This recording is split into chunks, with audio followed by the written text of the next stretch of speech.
नमस्कार, मी संदीप कुकाटे आणि आपण पाहत आहे नमस्ते धाराशिव न्यूज।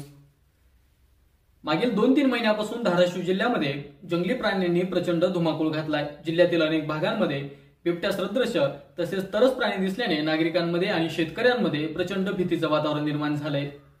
अशातच आता कळंब तालुक्यामध्ये अजून एका जंगली प्राण्याने शिरकाव केलाय। त्यामुळे नागरिकांमधून आणि शेतकऱ्यांमधून चिंता व्यक्त केली जाते। कळंब तालुक्यातील मोहा या गावामध्ये गवा या जंगली गायीचा शिरकाव झालाय। यामुळे शेतकऱ्याच्या पिकांचं मोठ्या प्रमाणात नुकसान होताना पाहायला मिळतंय।